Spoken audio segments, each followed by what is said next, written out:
होती है। अरे सुनो, क्षत्रिय जहां से शुरू खड़ा होता है, सिस्टम वहीं से शुरू होता है। ऐसे ही आगे के क्रम में हमारे युवा साथी और इस देश के सबसे बड़े राज्य और जिस राज्य का चर्चा न केवल हिंदुस्तान बल्कि पूरे दुनिया में है, पूज्य योगी जी गुरुदेव का जो राज्य है, वहां से पधारे हुए हमारे साथी वीरू भैया को मैं कहूंगा आए और अपना भाव व्यक्त करें। धन्यवाद, आभार। वहीं आगे मिलते हैं, अभी वहीं आगे मिलेंगे, परेशान मत होइए। एक एक भाई से मिलके जाएंगे। जब 2000 किलोमीटर दूर आ सकते हैं तो 200 मीटर जाने में क्या दिक्कत है मेरे भाई? हाँ?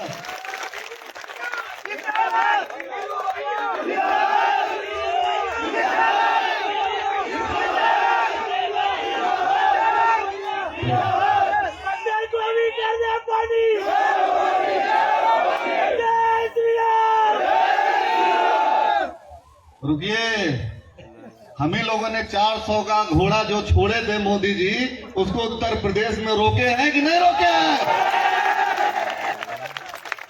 पूर्वांचल में 28 सीटें हैं। योगी जी और योगी जी को छोड़ के 26 हार गई बीजेपी। हार गई कि नहीं हार गई?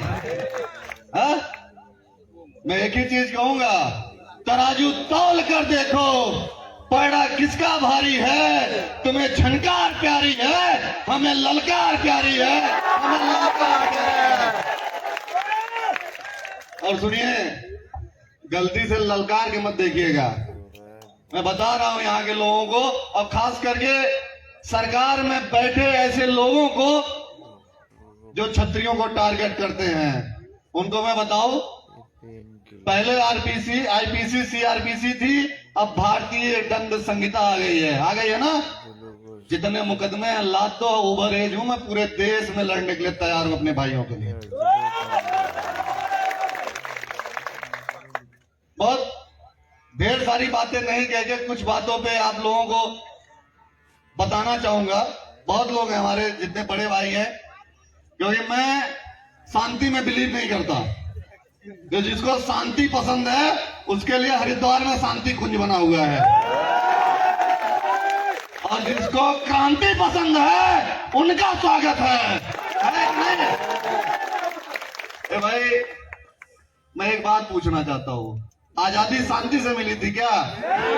चाहे वो हूण हुए, चाहे यहूदी हुए, चाहे मुगल हुए, चाहे अंग्रेज हुए, उनसे आजादी दिलाने के लिए ये लोग दर दर की ठोकरें खा के और क्षत्रियों के पैर में धूप लगाते थे कि ठाकुर साहब आइए लड़िए, नहीं तो इनसे गुलामी आजादी नहीं मिलेगी। और सुनिए, हेलो, बताना चाहता हूं पूरे देश में माइनस के 50 डिग्री टेम्परेचर में सियाचिन के बॉर्डर पे राजपूताना रेजिमेंट लड़ता है, डोगरा रेजिमेंट लड़ता है। आरक्षण नहीं लड़ता है वहां पे, आरक्षण नहीं है सेना में। ये गलतफहमी निकाल दो आप लोग। और सुनिए, इस गलतफहमी में मत रहिए कि हम जवाब देने पे नहीं उतरेंगे। उनसे पूछिए जिनकी कितनी पीढ़ियां खत्म हो गई अगर एक क्षत्रिय के बेटे ने आवाज दी होगी तो। अब पूछिए अपने देश में, इस देश के प्रधानमंत्री जी से कि रात में सोते होंगे तो राजपूत जपते होंगे, ये भी हम लोगों ने बताया। और मैं एक बात और कहना चाहता हूं, मैं यहाँ पे बोला गया, मैं डंके की चोट पे कह के जा रहा हूँ, पुरुषोत्तम रूपाला उत्तर प्रदेश में होता तो उसी को उस भाषा में समझाते जिस भाषा मुझे समझना चाहिए था। डंके की चोट पे कह के जा रहा हूँ। और आप लोग जिस दिन आवाज देंगे उस दिन शकल नहीं, नक्शा नहीं, भूगोल बदला जाएगा, ये भी बताना चाहता हूँ। और हर बार कहता हूँ कि जिसको जो करना है कर ले, क्षत्रिय कुल में पैदा हुआ हूं, इससे बड़ा गर्व शायद कोई हो सकता है। दुनिया की सबसे बड़ी डिग्री, सबसे बड़ा सम्मान अगर कुछ है तो जिस डीएनए में पैदा हुआ हूं वो डीएनए है मेरे लिए। बनना सबको क्षत्रिय है, लिखना सबको राजपूत है, चलना सबको हमसे है। तो ये पूछ लो कि बाप दादा बनवाना क्या चाहते हैं आप लोग। यार ऐसा तो नहीं कि सब्स्टिट्यूट चल रहा है यहाँ पे, और सब्स्टिट्यूट चल रहा है तो आई डोंट लाइक सब्स्टिट्यूट, है ना। कहते हैं ना कि चेहरे की चमक बताती है कि खून ओरिजिनल है कि डुप्लीकेट है। फेशियल और डिटेल लगाने से कोई क्षत्रिय नहीं हो जाता। हो जाएगा क्या? छत्राणी के कोख से पैदा होना पड़ेगा, उसके लिए तुम्हें सौभाग्य पैदा करना पड़ेगा। हम लोग भगवान से लड़के इस कौम में पैदा हुए हैं, तुम वहां नहीं लड़ पाए तो यहाँ क्या घंटा लड़ोगे हम लोगों से?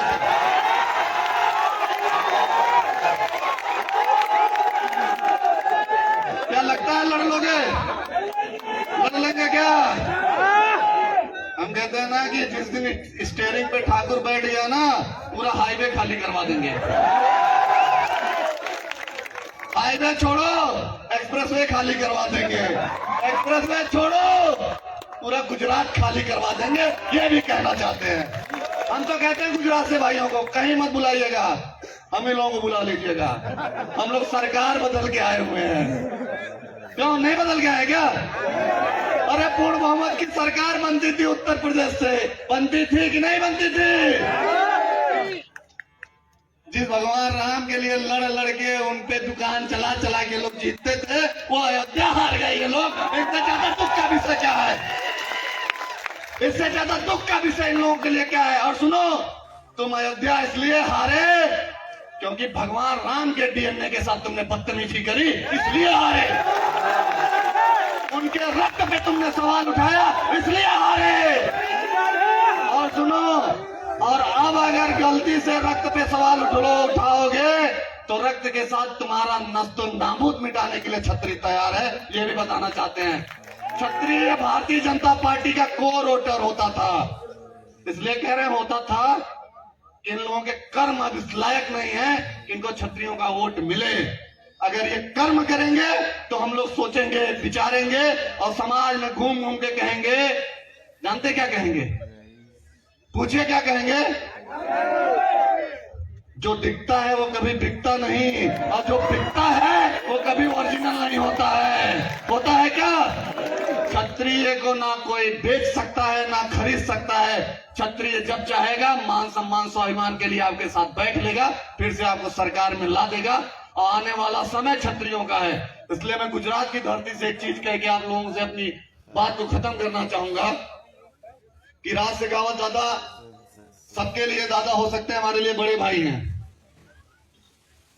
नहीं, हमारे यहाँ बड़े भाई कहते हैं भाई, हमारे यहाँ बाबा को दादा बोलते हैं। मैं बहुत सीधी सी बात बता रहा हूं आपको, हमारे यहाँ बड़े भाई बोलते हैं। और हम उस परंपरा से आते हैं कि हमारे लिए भगवान राम की परंपरा प्रथम है, इसलिए हम इनके लिए भरत हैं। हम 14 साल खड़ाऊ रख के इनके लिए संघर्ष कर सकते हैं। इनके लिए खड़ाऊ छोड़िए, जितने अस्त्र शस्त्र हैं सब लेके लड़ाई लड़ा जाएगा। और सुनो, लाइसेंस नहीं देखो तो क्या लाइसेंस नहीं रहेगा क्या? लाइसेंस उनको चाहिए, लाइसेंस उनको चाहिए जो ड्राइवर है। गाड़ी के मालिक को लाइसेंस की जरूरत होती है क्या? और क्षत्रिय लाइसेंस का मालिक है। इसलिए क्षत्रिय जहां से खड़ा होता है, अमिताभ बच्चन का डायलॉग बाद में है, वो हमारी कॉपी पेस्ट है कि हम जहां से खड़े होते हैं लाइन वहीं से शुरू होती है। अरे सुनो, क्षत्रिय जहां से शुरू खड़ा होता है, सिस्टम वहीं से शुरू होता है। धन्यवाद।